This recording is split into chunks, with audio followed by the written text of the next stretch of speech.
महाराष्ट्र हे देशाचे आर्थिक इंजिन असल्याने विकसित भारत 2047 च्या स्वप्नपूर्तीत आपला वाटा सर्वात मोठा असेल। राज्याची अर्थव्यवस्था सन 2047 पर्यंत $5 ट्रिलियन करणे हे राज्याचे मुख्य ध्येय आहे। या ध्येयाची पूर्तता करण्याच्या दृष्टीने विकसित महाराष्ट्र 2047 चे विजन डॉक्युमेंट जाहीर करण्यात आले आहे।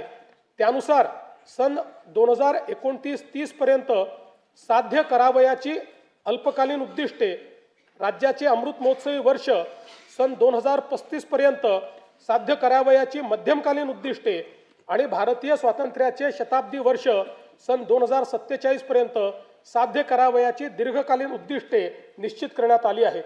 राज्याच्या प्रादेशिक संतुलित विकासाला चालना देण्याकरता 4 प्रमुख स्तंभ ठरवण्यात आले आहेत। एक प्रगतिशील, दुसरं शाश्वत, तिसरं सर्वसमावेशक आणि चौथं सुशासन। या 4 स्तंभाच्या अंतर्गत 16 उपक्षेत्रे निश्चित करण्यात आली आहेत। सन 2047 साली विकसित महाराष्ट्राची इमारत उभी करण्याकरिता इथून पुढे येणाऱ्या सर्व अर्थसंकल्पात विकसित महाराष्ट्राच्या संकल्पाचे प्रतिबिंब दिसणार आहे। या संकल्पाची दिशा कशी असेल हे या वर्षीच्या अर्थसंकल्पात मी स्पष्ट करणार आहे। जब इरादा बना लिया है ऊंची उड़ान का, भास्कर राव, जब इरादा बना लिया है ऊंची उड़ान का, फिर देखना फिजूल है कद आसमान का।